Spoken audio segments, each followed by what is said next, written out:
Estamos iniciando mais um episódio do A10Cast, podcast da A10 Empreendimentos. E como sempre, você já sabe que nesse episódio, nesse podcast, saem as histórias mais inusitadas, os bastidores que realmente acontecem no mercado imobiliário de Balneário e, claro, as melhores propostas, as novidades mais quentes da A10 Empreendimentos. É sempre um privilégio poder estar aqui e para você acompanhar, de fato, as informações em tempo real. E hoje, para a gente iniciar esse podcast, eu tenho aqui a presença ilustre do Adilson Klemer, sócio, proprietário, diretor da A10 Empreendimentos. Adilson, é um prazer ter você aqui. Por favor, seja bem-vindo. Mais uma vez, muito obrigado, é um prazer. Hoje é um dia diferente aí da nossa tocada do podcast. Pegou de surpresa aí nessa brincadeirinha. Vai ser um dia especial e tem muita história boa para contar. Show de bola. E também, ao lado do Adilson, nós temos aqui Juliano Zanelato. Juliano, é um prazer ter você aqui. Por favor, pode se apresentar para a turma. Maravilha, eu que agradeço, Pedro. Muito bacana estar aqui. Venho acompanhando o trabalho que vem sendo desenvolvido já há bastante tempo, então estar aqui hoje é uma honra. Bom, maravilha, maravilha. Então, para começar o podcast de hoje, você que já acompanha alguns episódios sabe que a gente tem um certo ritual, né? Opa. Então, Adilson, faz as honras para nós. Vamos de Malbec da Serra hoje. Esse vinho a gente já tomou da outra vez, mas eu ia alterar, mas deu saudade. Vamos de Malbec, foi sucesso. Malbec é Malbec. Hoje Esse é tá especial. friozinho, tá gostoso? Então vamos mais uma vez Eu ia aqui. falar, nesse friozinho, Vamos apreciar esse Malbec que tá nota 10. show de bola. E o Quinta da Neve, tá com alguma novidade? Olha, em breve, além dos vinhos premiados de toda a qualidade que a gente tem na enologia, em breve a gente vai estar lançando em primeira mão aqui no podcast o nosso condomínio. Faltam pequenos detalhes aí para estar soltando essa novidade para o povo aí. Vai ser realmente, para o amante do vinho, da enologia e da nossa serra aqui, vai ser um empreendimento muito, muito especial. Para quem está acompanhando esse podcast, pode chamar você para perguntar alguma coisa Opa. sobre essa novidade? Por gentileza, vai ser um prazer e eu tenho certeza que vai surpreender. Maravilha, maravilha. Vamos lá. Então, tá bom. Bom, o podcast de hoje vem com uma proposta um pouco diferente, vocês já vão entender no decorrer desse episódio. Então, eu vejo que é muito fácil a gente visualizar as coisas quando elas já aconteceram, ver os projetos quando já estão de fato bem sucedidos, mas a construção disso muitas vezes fica de fora, né? Então, nesse episódio, você vai poder entender um pouco mais de como surgiu a 10, de como alguns dos sócios, né, realmente chegaram onde estão. E eu espero que isso possa inspirar você, possa talvez trazer alguns insights e, de fato, trazer um crescimento, né? Então, para a gente começar, podemos brindar antes? Por gentileza. Maravilha. Saúde. Obrigado. Saúde.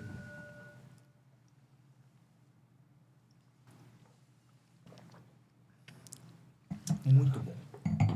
Vamos lá. Agora melhorou. Pronto? Agora tá melhor. Vamos lá. Pronto. Agora já deu até uma equilibrada, né? Maravilha. Bom, Adilson, pra gente começar já de cara assim, conta pra gente quem era o Adilson antes de entrar no mercado imobiliário. Vamos lá. Eu tirei meu Cresci em 2002.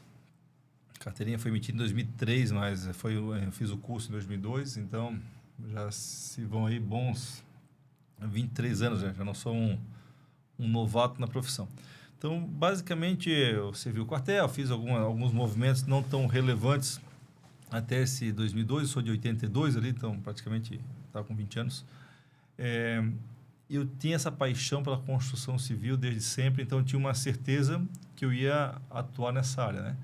A corretagem foi a primeira porta. Eu queria ter montado uma construtora até com 18 anos já na época, com meu pai, mas não tinha experiência, ainda bem que não fiz, que dá problema. Então, tive essa oportunidade de ir para o imobiliário através da corretagem. Então, em 2002, eu tirei meu Cresci. Então, profissionalmente, a minha vida ela teve poucos movimentos. Ela basicamente teve um período que eu trabalhei no imobiliário, na época era molecão ali, fiz um estágio também no Banco do Brasil, então dividia por um período dos dois, depois... Isso em Balneário, Não, Floripa? em Florianópolis. Florianópolis, legal. Isso, estou falando de 2002. Aí logo eu saí do banco e fiquei exclusivo na imobiliária, vim a Balneário.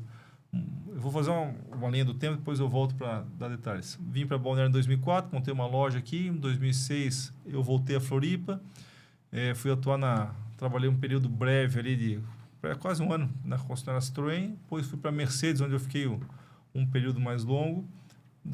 Final de 11 vim para a Embraer e 2017 a 10. Então minha carreira profissional não teve foram poucos movimentos, né? Mas então em 2002 eu cresci e fui trabalhar no imobiliário em Florianópolis na época e tive toda a minha história ela tá amarrada a bons patrões ali que me ensinaram demais. Então quando eu fui trabalhar nessa primeira imobiliária, na época tinha o Roger, meu amigo baixinho, virou um grande amigo, um baita professor, então já era uma referência para mim na época. E então isso foi, eu sempre trabalhei em paralelo na construção civil, depois eu cresci, eu comecei a construir ali em 2008, mas para valer mesmo assim na Embraer, onde incorporou, sabe? Eu fazia minhas obras lá em Floripa e tal, mas eu trabalhava na Mercedes e tinha isso como paralelo. Em 2011, quando eu vim para cá, eu pude me dedicar aí 100% a esse negócio, trabalhando numa empresa maravilhosa, de novo, com um dos grandes nomes da construção civil de Balneário, o senhor Rogério Rosa. E depois, quando eu fui 17 montar 10, tive bons sócios, bons parceiros, bons corretores aí que trabalharam junto. Então, a minha carreira está sempre... ela foi alicerçada a grandes parcerias, tanto para as empresas que eu trabalhei, dos patrões, aí, colegas de trabalho e todos os envolvidos, assim, como um todo. Maravilha. Nesse período, acho que é importante trazer o contexto de como era Balneário naquele momento, né? Porque hoje a gente sabe o que ele é. É muito claro para todos, né? O metro quadrado dos mais valorizados do Brasil, enfim. Mas você literalmente participou da história da construção disso. Qual que foi a virada, assim, que transformou Balneário no que é hoje? Assim, a Balneário teve a oportunidade de ter alguns grandes nomes aí que são nomes hoje referências mais que nacionais, né? Tem as grandes incorporadoras aqui, projetos que são conhecidos no mundo inteiro, mas vou falar pontualmente ali. Eu acho que quando eu falo de Embraer, a gente fala, naturalmente vem a figura do Rogério Rosa. Ele foi uma pessoa que aplicou alto padrão em Balneário, ele teve uma virada de padrão, tanto que, né, sempre se falava assim no padrão Embraer e tal. Isso aí foi um movimento que ele criou lá atrás, de realmente aplicar coisas boas. Então, Balneário Camboriú, nos anos 2000, já tinha uma construção civil assim que ela era movimentada, mas ela não está tão focada em acabamento, em detalhes igual se tornou hoje. Então, esse movimento, eu vou dizer assim, que a Embraer fez na época, acho que foi muito importante de qualificar esse cliente. A gente tinha uma época de muito argentino, muito apartamento pequeno, e qualificar. Então, por exemplo, a Embraer já em 98, se não me engano, lançou o Butterfly ali na 2800, já com cinema. Foi o primeiro prédio, marco, né? Foi um marco. Depois, vou dar um salto grande ali. Os prédios de frente para o mar da Embraer, cara, que acabamento que era aquele. Depois veio Vila Serena, que na época era o mais alto. Então, eu acho que a Embraer fez o movimento de padrão e eu acho que o cliente aceitou, as outras incorporadoras tiveram que se mexer também para acompanhar. E então foi um marco importante. E lá atrás também, teve o Schultz, quando fez o Imperatriz, na época era o prédio mais alto daquele período, só era uma incorporadora enorme. Então acho que tiveram nomes que são referência no Brasil, mas tiveram aqui e puxaram esse negócio para cima, cara. Agora me diz uma coisa, como que você foi parar na Embraer? Quando eu trabalhava na Mercedes, tive a oportunidade de atender o seu Rogério numa ocasião, e ali eu já tinha certeza, eu era apaixonado pela empresa que eu trabalhava, mas eu não me via no longo prazo na área do automóvel. Gostava, tal, mas não tinha uma ambição de fazer carreira. E naquele período eu já tinha certeza que eu já construía obras pequenas ali na região. Eu queria uma construtora grande para aprender, para depois tocar minha carreira.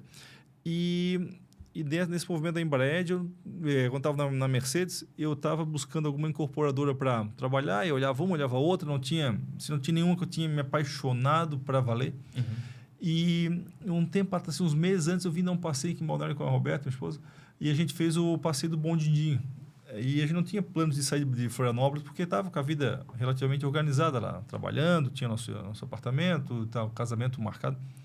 E eu falei, para cá eu viria. Você estava noivo ainda? Estava noivo. Eu estava lá no Bom Dia, eu falei, para cá eu viria, quando eu vi assim pelos prédios, né? Pô, eu acho isso aqui lindo demais. E eu passei do bondinho ali, quando chega na ponta sul ali, é maravilhoso. Eu falei, para cá eu viria.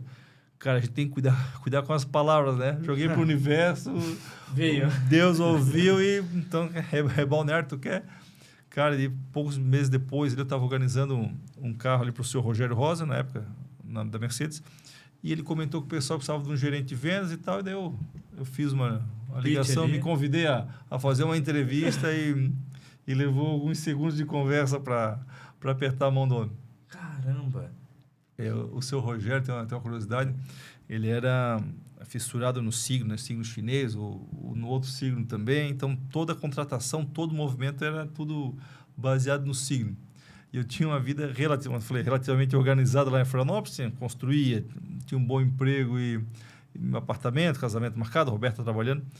E eu vim para cá para uma conversa e eu trouxe o currículo bonitinho, na capinha, na pastinha, aquele terno bonito e tal. E eu cheguei, o seu Rogério, pode vir que vai dar certo. Assim, por que, seu Rogério? Tu é cachorro, eu sou cavalo, e pode olhar que na fazenda sempre tem um cavalo, tem um cachorro do lado, então pode vir. Ó. Aí eu, cara, pensei comigo. Diferente, hein? 29 anos, eu ligo a oportunidade de gerenciar uma incorporadora daquele tamanho. Falei, quer saber? Não vou fazer muita conta. Vambora. A hora é agora. Cheguei em casa, ó, fechei com o homem. Roberto, tá louco? Por quê? É que ele é cavalo, eu sou cachorro. Como que vai explicar isso? E nessa coisa, esse papo de louco, fiz uma baita escolha. Infelizmente, ele faleceu cedo ali. Eu tive 2 anos de muito contato. Foi uma pena, né, tudo que aconteceu. Foram 2 anos em Breda? Não, eu fiquei mais, mas com o seu Rogério Rosa, né? Uhum. Eu entrei no final de 11, ele faleceu no final de 13. Uhum. Mas eu fiquei até começo de 17 ali. Nossa. Claro, profissionalmente, claro, não queria ter passado por isso, mas profissionalmente foi um período interessante, porque tinha uma referência muito forte. Tinha o Silvio Santos ali, né? O Rogério Rosa é uma figura muito forte na cidade da empresa. Quando ele falta, a empresa tem que seguir. É uma... Que desafio, tá todo mundo triste ali, tá aquela fatalidade, mas a empresa segue. Então, tu tem que fazer relativamente, cobrir um... Claro, são pessoas que elas não são substituíveis, mas a vida tem que seguir, então tu tem que de alguma maneira as funções não podem parar, né? Tem que tentar ali, né, da tua maneira. Então, foi um desafio bem grande, a empresa continua, a empresa está bem. Então, naquele período, profissionalmente, a gente teve que se virar e todo mundo evoluiu muito, né? Porque ele era uma pessoa naturalmente centralizadora, era uma figura que todo cliente gostava de conversar com o Rogério, todo mundo que gostava do envolvimento, era uma pessoa muito cativante e interessante. Então, para nós ali foi um período de superação, tanto pela perda, mas também profissionalmente, que tinha que resolver aquela falta que ele fez. Deixa eu puxar um gancho já, que a gente está falando ali de 2011, né? Mercado imobiliário em Balneário Camboriú, 2011 é a Embraed, que na época eu acredito que estava entre as top 3 maiores construtoras de balneário, né? Sem dúvidas. Em relação a investimento em marketing, quanto que investia em tráfego pago naquela época? Hoje a gente consegue fazer esse paralelo do que era o marketing e publicidade em 2011 e o que é hoje, Juliano? É muito difícil, né? Antes nem se falava em marketing, né? Se falava em vamos fazer alguma promoção, uma publicidade, enfim. E era muito restrita àqueles meios que a gente já conhece. E hoje você tem uma operação nesse tamanho e tentar só entender como que eles conseguiam conduzir grandes operações daquela maneira é de realmente tirar o chapéu, né? Hoje dá para se dizer que é muito mais fácil, né? Você ter resultados expressivos assim do que se comparar daquela época, né? Então, mas eu tenho algumas lembranças. Em 14, a FG fechou o Brasil nos aeroportos, né? Foi um investimento grande demais na época. Na época se falava que foi mais de 7 milhões de investimento naquele ano, outros falavam em 10, mas eu não sei falar números, mas era uma verba alta. Na Embraed, a gente naquele ano, uma construtora daquele tamanho, talvez fosse a maior em tamanho ali, o primeiro ou o segundo, mas tinha uma verba mais ou menos de 1.200.000 ano. E tinha que se defender. E para o tamanho do negócio, não era muito, né? Não, de forma alguma. Muito pouco. Pensando o VGV que eles tinham para vender. Essa verba era muito mais em campanhas. A gente fazia, na época, eu trouxe uma ideia, como a Embraed era sócia do Infinity Blue, ainda era. A gente pegava aquele auditório que tinha capacidade para quase 1.000 pessoas, botava 1.000 corretores, trazia um palestrante fera e fazia premiação. Então, juntava ponto, cada 2, 3 apartamentos ganhava um carro. Tal. Na época, movimentou muito isso. Então, a FG foi para uma linha de muita divulgação, portava no Brasil inteiro aí, onde tu ia tinha FG, e nós aqui, uma estratégia mais enxuta, porém mais local. Então, a gente trabalhou muito mais o relacionamento com as imobiliárias naquele período e com premiação dos corretores do que a divulgação. Mas, na época, o que fazia? Fazia uma revista, fez um pouco de TV na época, era um investimento alto, então segurava um pouco. E é isso aí, cara. Era até trabalho com as imobiliárias, evento, premiação, como é que a gente se defendia na época. E você que viveu esses 2 momentos do mercado, isso a gente está falando de décadas, né? Sim. Estamos em 2011, estamos em 2026, são 15 anos. Como que você vê essa mudança de mercado, essa mudança de perfil de compra, né? Olha, eu acho que mudou muito. Algumas coisas seguem, que todo cliente no final gosta do atendimento personalizado. Ao início, o nosso projeto do podcast aqui é para divulgar grandes corretores, grandes histórias. Então, esse trabalho do corretor ele é insubstituível na ponta, na minha opinião. Tem que ter um grande negócio, tem que ter um cara firme que orienta e coordena, mas a comunicação está diferente, porque hoje está muito fácil escalar. Um profissional que acerta a comunicação, investe de um mês para o outro, o cara explode, pode estar conhecido no país inteiro, está muito rápido de ganhar escala. Na época era um trabalho mais gradativo, o cara tinha que realmente ir aparecendo devagarinho então é um crescimento mais lento. E hoje, de um dia para o outro, o cara acertou a mão, tá no país inteiro, né, cara? Sim, sim. Então acho que isso que mudou. E até para a gente daí passar já para a próxima etapa, mas você falou de 2 casos, né? Ali de como a FG trabalhava marketing, como a Embraer trabalhava marketing e que eram completamente distinto, né? Essa operação. Hoje, 15 anos após, como você avalia esses resultados? Olha, eu acho que a FG fez um trabalho de posicionamento de marca bem grande, né? Fez uma comunicação aí trouxe Sharon Stone, trouxe Cristiano, então ela continua, acho que a mesma empresa, acho que ela mudou, se atualizou, né? Naturalmente tudo mudou, mas ela continua uma empresa de bastante mídia, né? Todo mundo conhece. A Embraer é uma empresa que investe muito em qualidade dos produtos, mas ainda, claro, se comunica, mas ela mantém aquele perfil mais... O tempo passou, cada uma delas ali se adaptou ao momento, mas seguiu aquela essência de a Embraer mais enxuta, trabalhando um pouco mais ali em carteira e tal. E a FG, aquele estouro que a gente vê pela estrada, tem bastante outdoor, comunicação, cristiana e tal. Um está lastreado mais na assinatura ali, padrão Embraer. Exato. E o outro acaba trazendo outras âncoras, né? Isso é muito legal, né? Porque a gente vê que não tem uma receita pronta. Não. Cada um vai adequando de acordo com o perfil e um pouco até com os propósitos da empresa, né? Eu vejo que a Embraer não quer ser FG, a FG não quer ser Embraer, cada um tem o seu papel no mercado. A Sequinel, que é uma baita incorporadora também, tem o estilo dela quietinho ali, não se ouve falar e está sempre vendendo. Acho que a gente tem vários exemplos aqui, cada um na sua linha ali, mas todas elas têm grande sucesso. E agora, falando do Adilson Kremer, qual é a linha que o Adilson Kremer quer seguir? Qual que é o espaço que você quer preencher? Olha, a Adilson e a 10, né, nossa empresa, a gente é focado em qualidade. Fazer coisa bem feita, servir e relacionamento. Então, acontece, a nossa empresa, o nosso objetivo é o quê? Está buscando, quando a gente investe em algum local, sempre deixar o terreno melhor do que a gente pegou. Tem terrenos que têm uma sensibilidade ambiental maior, então a gente tem esse cuidado. Onde é urbano, a gente tenta fazer um embasamento bonito, um prédio moderno, preocupado com questão de onde é que está a lixeira, todo o fluxo que ele vai gerar. Então, a gente é muito focado, assim, reforçando em qualidade, a gente quer muito se superar sempre de um produto para o outro. Está buscando referência, viajando, fornecedores novos para ter uma entrega para o cliente de muita qualidade. E a gente é uma empresa de servir, a gente gosta do relacionamento. Então, o diferencial do meu atendimento e da nossa empresa é isso aí. A gente está lá, porta aberta para receber o cliente pessoalmente. A gente prefere ser uma empresa menor do que essas grandes, porém com um serviço mais próximo, mais apurado. Cada um tem o seu estilo, né? Mas o meu eu gosto dessa personalização, dessa alfaiataria, de ouvir, de estar presente pessoalmente, não crescer demais ao ponto de perder essa essência de poder estar pessoalmente atendendo nossos principais clientes.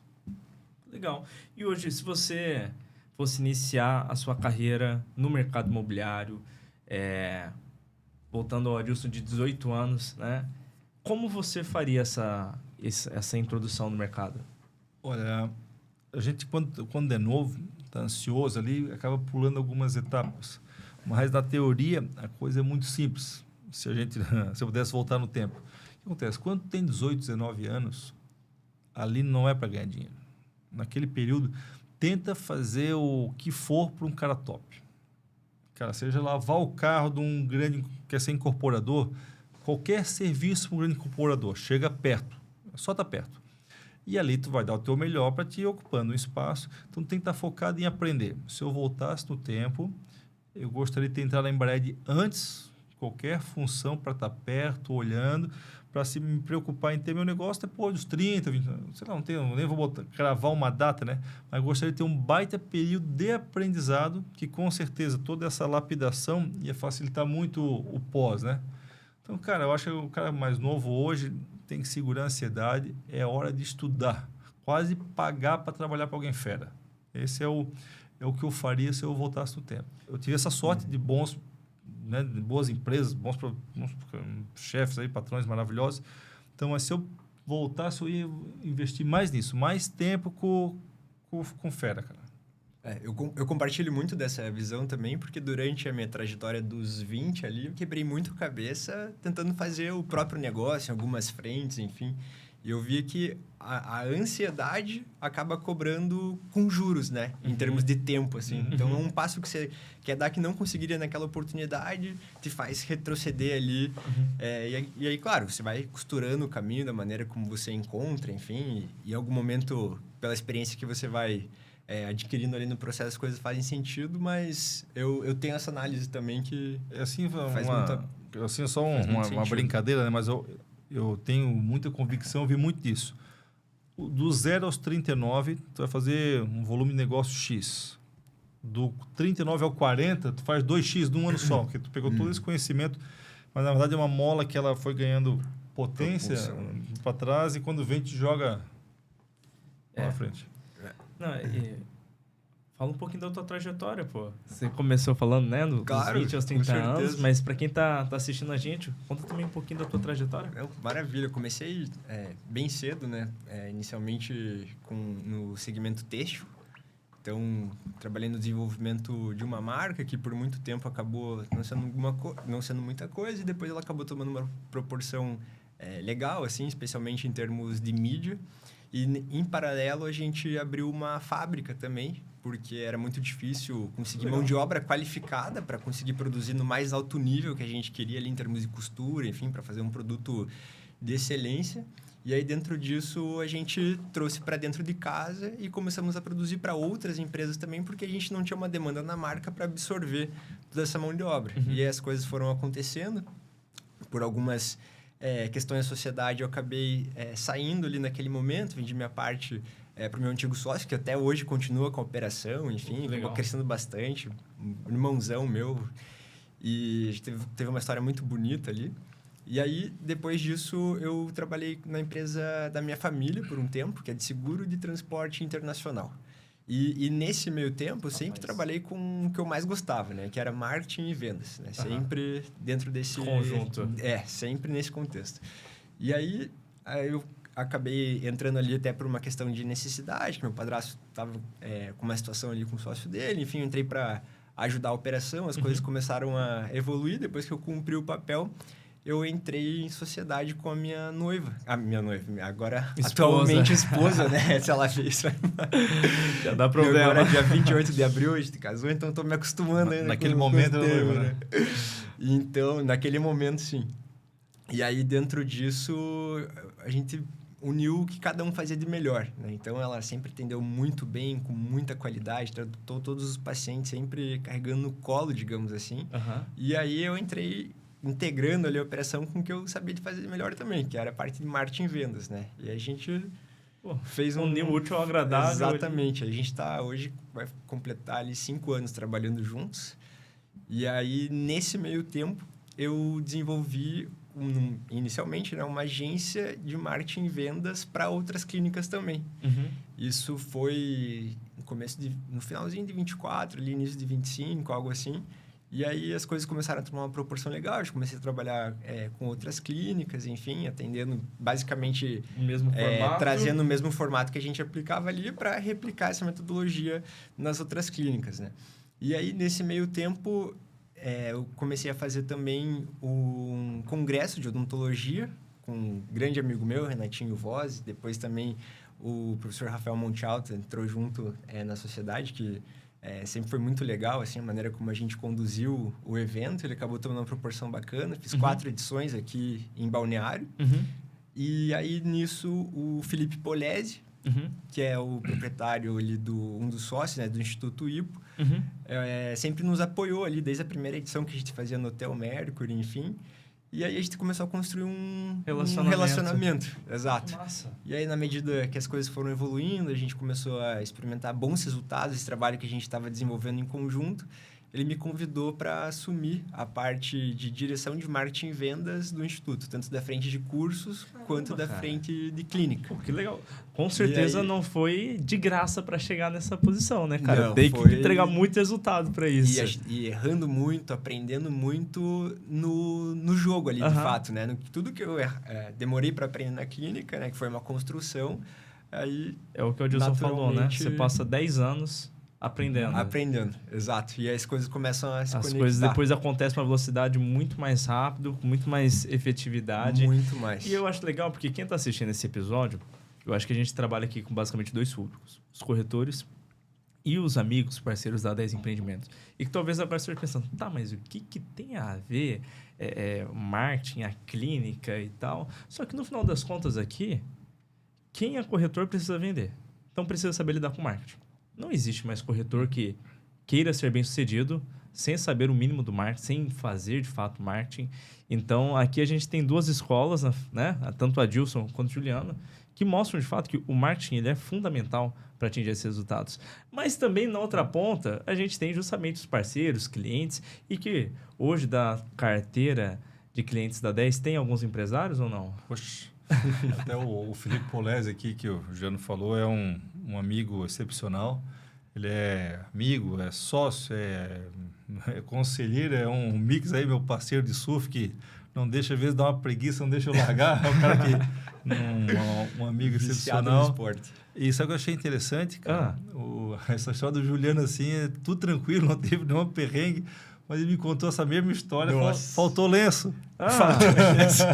Os dois chorando. Não, quando o cara abre o coração, né? A gente conta essa história nossa, vai indo, vai aqui, e não é que quer esconder, mas acaba para a história encurtar, vai pulando os perrengues, mas... A última vez que ele contou essa história, faltou lenço no restaurante, cara. Que tem história. Teve os dias tristes também, né? Sempre tem, né? Sempre faz parte, tem, né? Faz parte. Sempre tem. Mas Vou te contar uma então do começo de carreira. Eita. Logo que eu fui para tirar o crescido, aí esse meu amigo lá de Floripa, que eu fui trabalhar com ele, ele fazia plantão numa incorporadora lá chamado de Córrego Grande, perto da universidade. E é um lugar também ambientalmente sensível, os prédios eram baixos na época. E ele pegou para vender o primeiro prédio alto que ia ter lá, cara, na região, né? Puta, ambiental ali em Floripa. Em cima. É complicado, cara, naquela região mais ainda. Eu fui fazer um plantãozão no sábado, né? Aquela gravata bonita, cafezinho passado, tudo arrumadinho. Cheguei cedo, jornalzinho, dei aquela varridinha no plantão, aquele capricho, paninho na mesa. Tava pronto pro negócio. Cara, e abri de manhã, passou o primeiro cara. Seu fiada!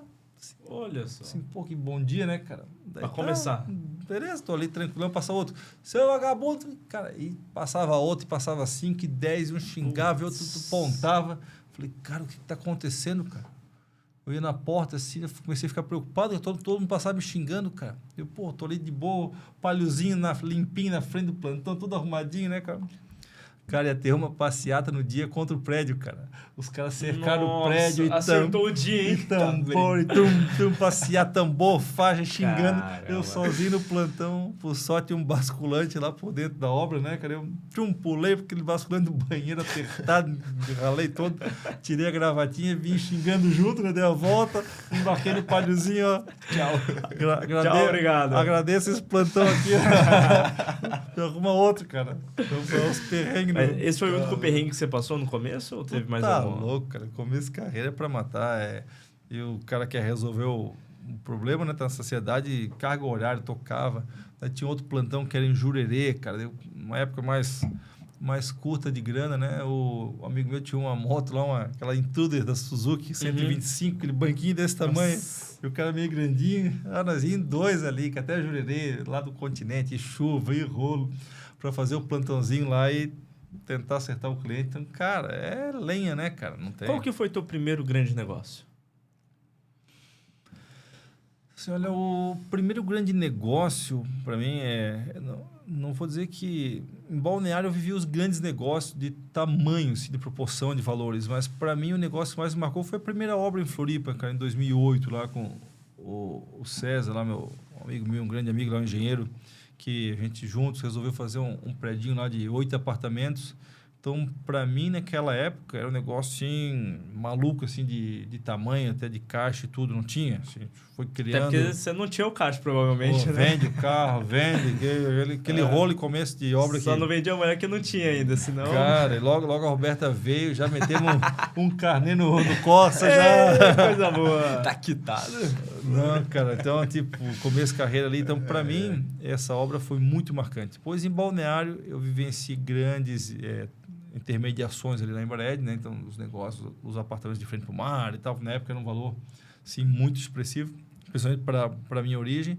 E depois, na 10, cara, a gente tem negócio na Praia Brava, na Interpraia, fez grandes negócios e não consigo listar um marcante. Eu acho que eu fiz bons negócios, tive grandes parceiros aí que confiaram bons terrenos aí na permuta ou venderam para nós.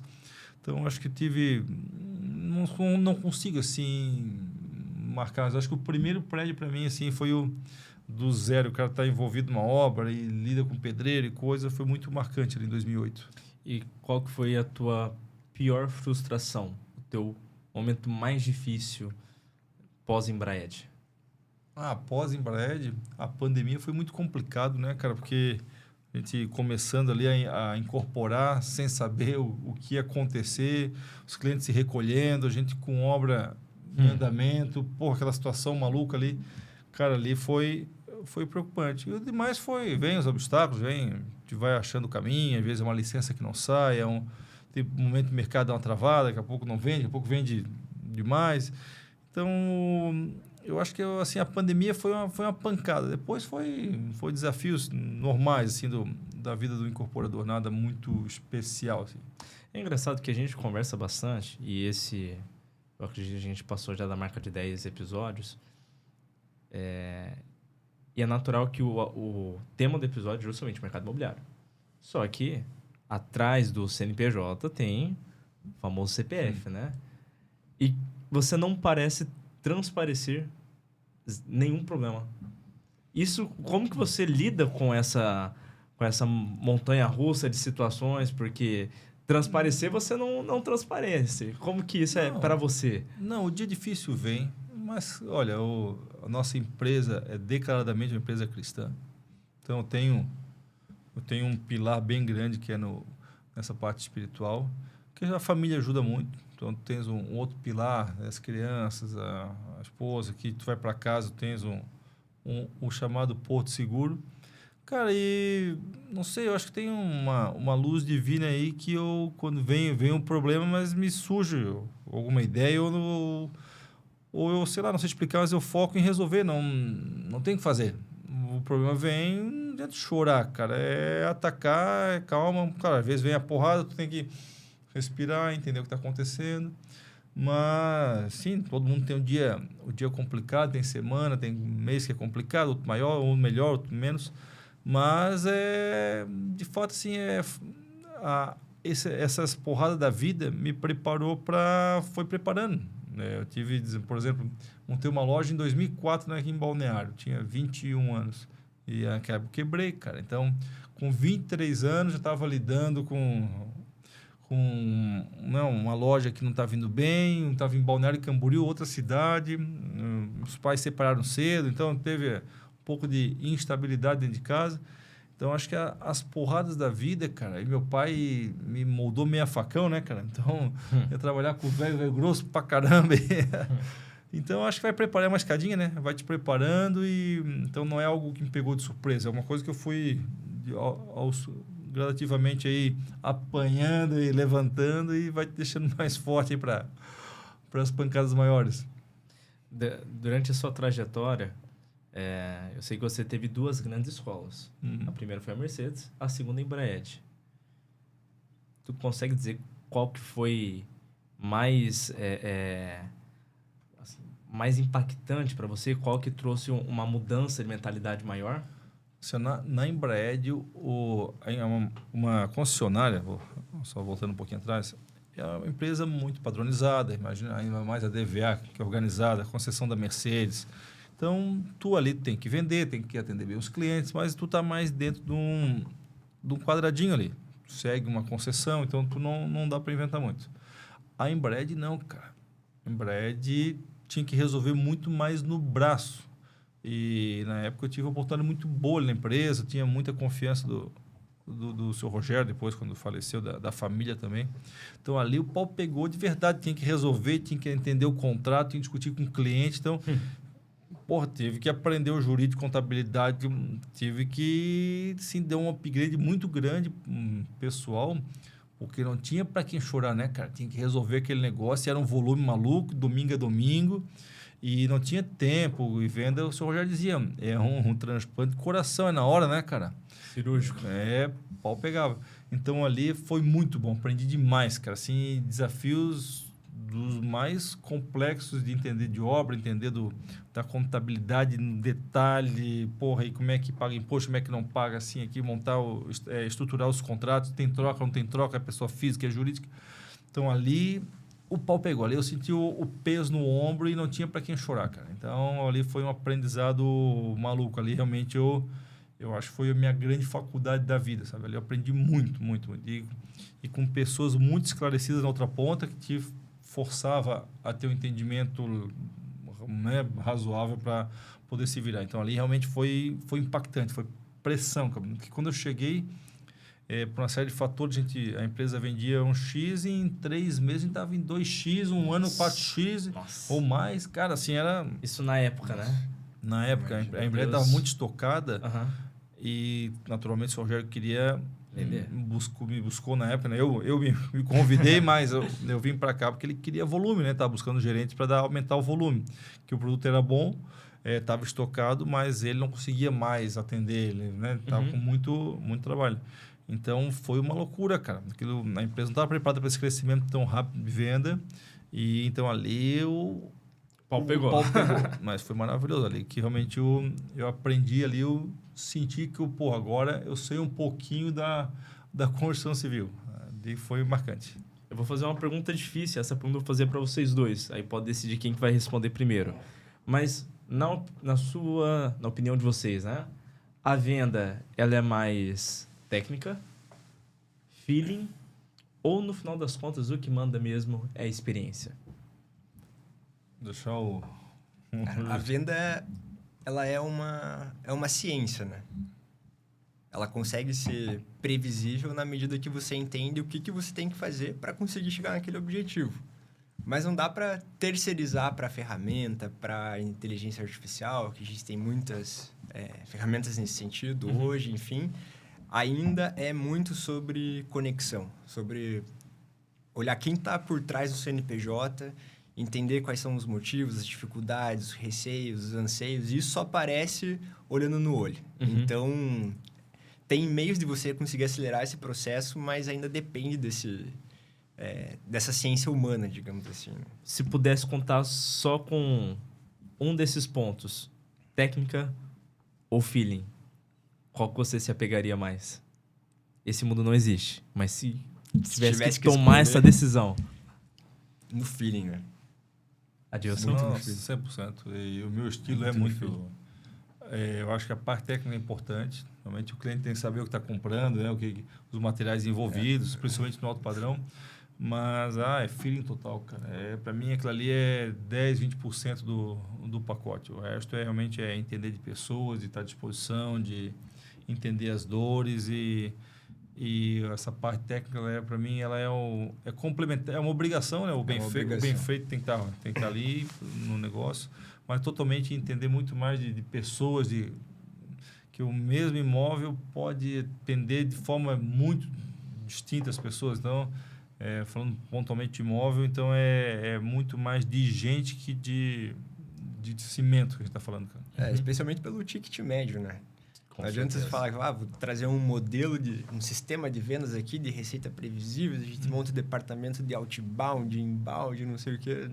Para vender um apartamento de 3 milhões. Você tem que olhar no olho do cliente, você tem que ter o feeling do negócio, a humanização, né?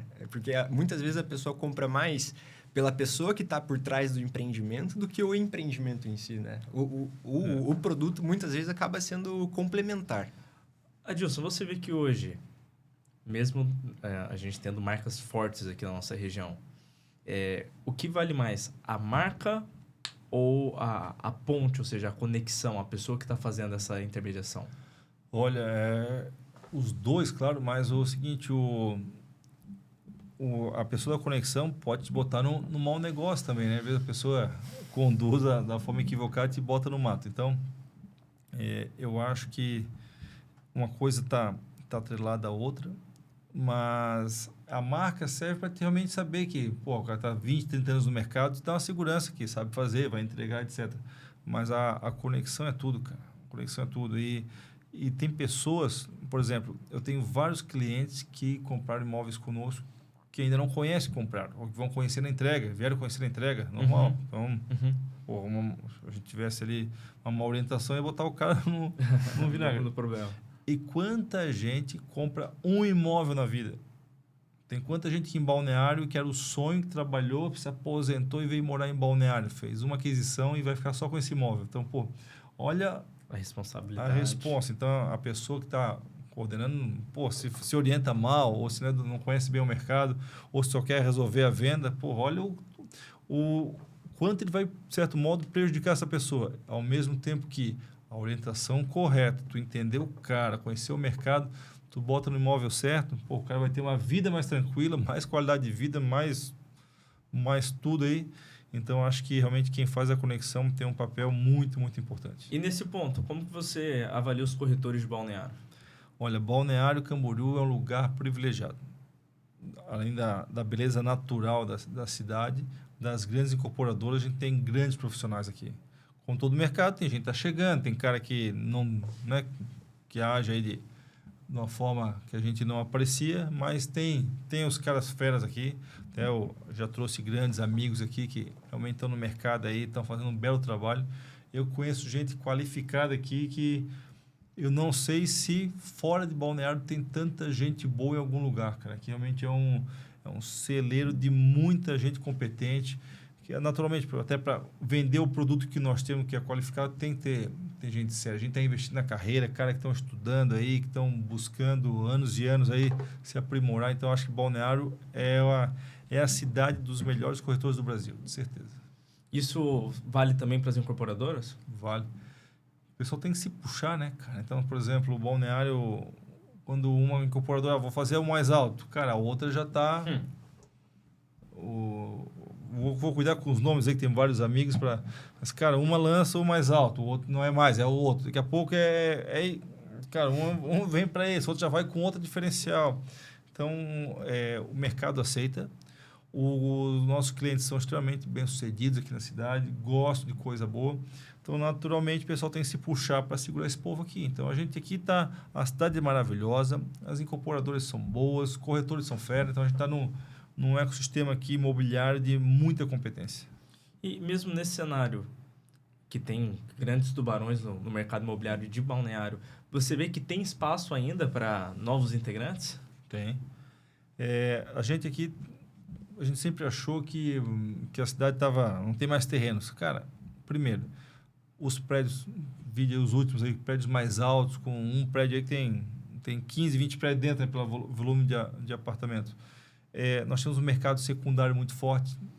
O cara comprou um apartamento aqui, na época tinha 2, 3 filhos, os filhos casaram e era pequeno, ficou grande, ou vice-versa, ou tem o Itajaí aqui do ladinho aqui, tá bombando com as operações de porto, vem gente vindo para cá, mercado financeiro, que é um negócio louco aí, que olha o que a IQI está fazendo aí, entre outras empresas, com muita gente boa por aqui.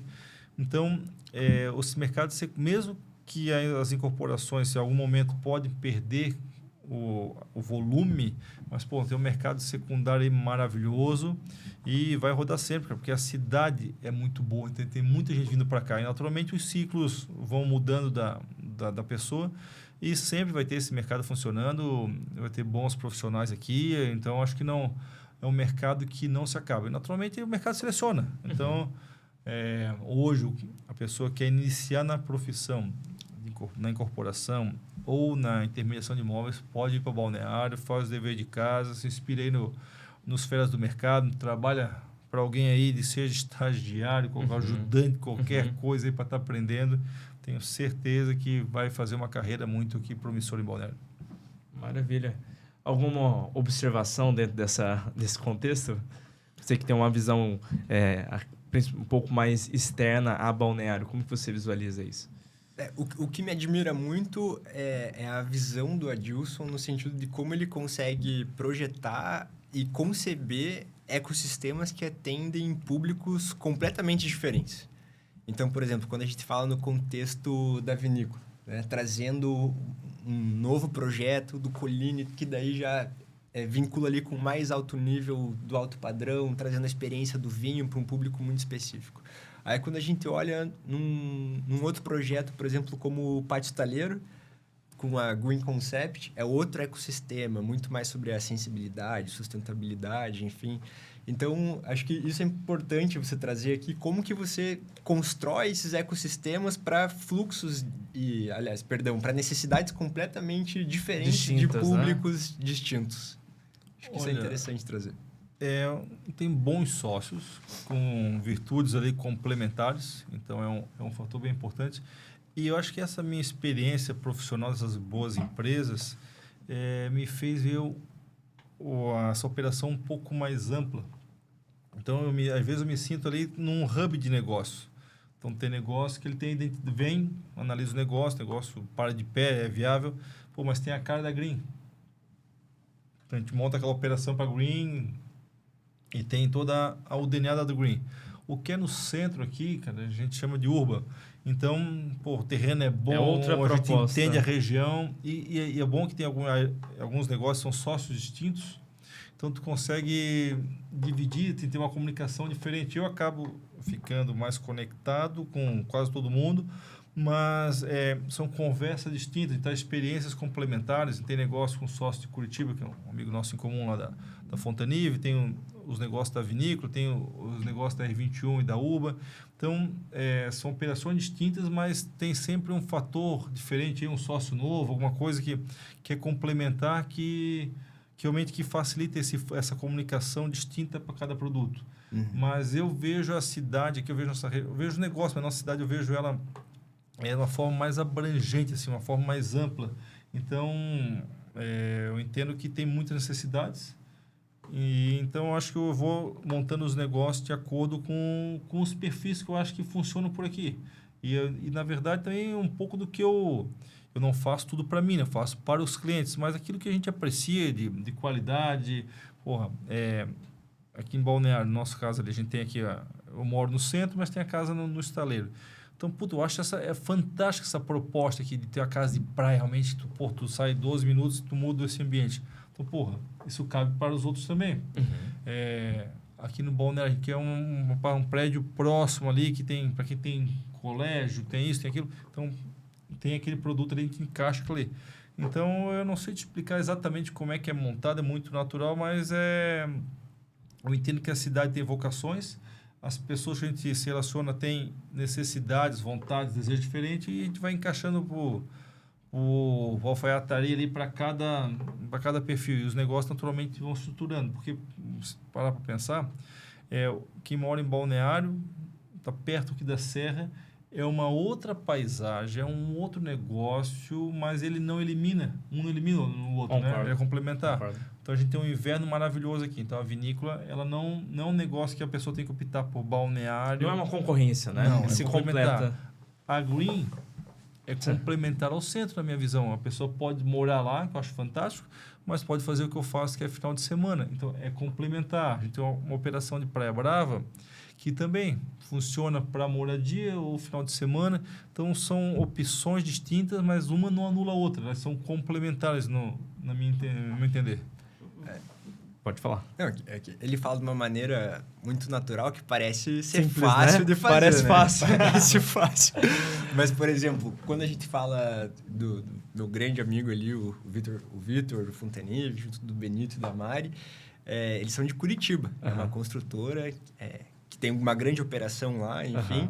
E aí, quando você olha, Dilson aqui em Balneário, Fontanive em Curitiba, aí eles já conectaram com um negócio incrível no estaleiro. Tá? Então, da onde que surgiu essa parceria com o Grupo Fontanive? Como que foi construído ali do Fontanive veio um terreno para nós, um terreno que eu achei que era maravilhoso, mas naquele momento a gente não era hora de pegar mais um grande projeto. A gente estava com alguns projetos na esteira, não era a hora. Então, o meu timing para aquele projeto, pelo nosso negócio aqui, estava descasado com o tempo que o permutante queria.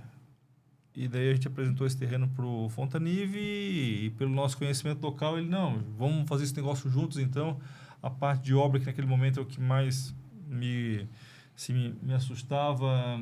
Ele, 40 anos de incorporação, cara fera.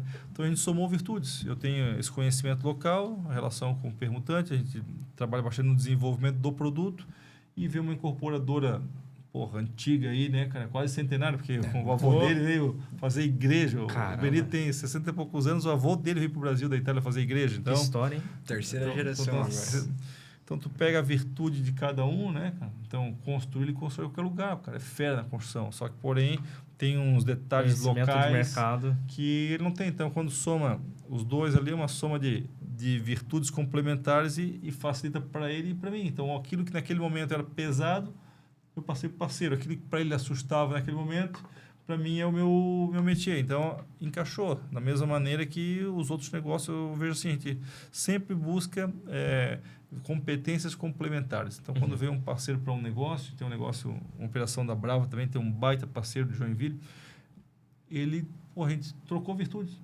Realmente, o que ele oferece naquele momento era importante para nós, o nosso conhecimento local, o próprio desenvolvimento do produto, ter um negócio na mão, era um valor grande para ele, então soma então vai juntando pessoas e negócios e competências complementares, sempre com valores alinhados, né?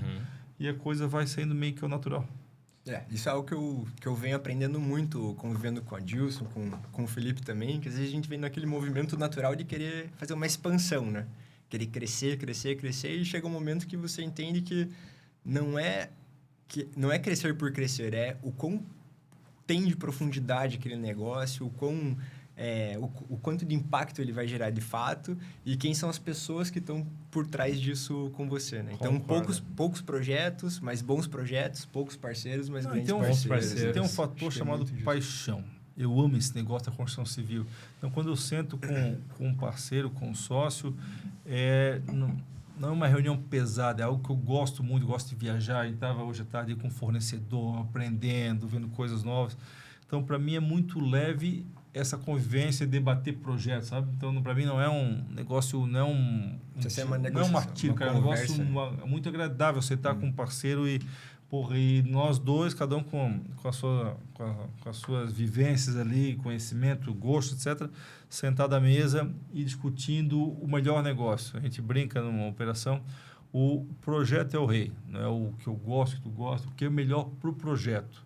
Então, com essa cabeça que o projeto sempre é o rei, a gente consegue é abrir mão de vaidade, eu gosto do azul, do vermelho, pô, mas e o projeto? O melhor é o cinza, cara. Então, não é nem meu azul, nem o teu vermelho. E então sempre o projeto, ele é o rei da operação e a gente faz o melhor para atender aquele objetivo e não as vaidades pessoais. Você falou de um hub de negócios, né? Então, sócio em Curitiba, sócio em Joinville, negócios na Serra, negócio em Balneário.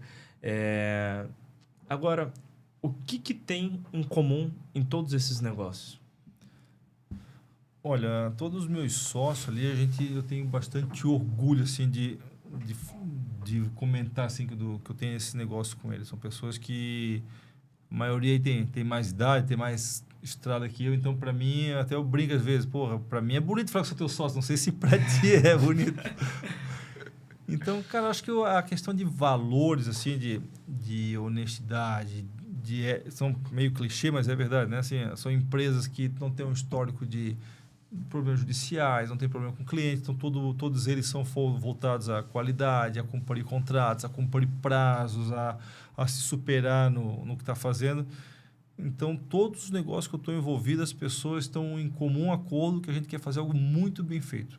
Tu pode fazer alguma coisa, eventualmente, um pouco mais econômico, por esse motivo, um apartamento menor, isso, aquilo, mas o muito bem feito, ele é uma premissa que está em todos os negócios que eu estou. Assim, realmente, todos os meus parceiros, meus sócios, são apreciadores de coisas boas, cara.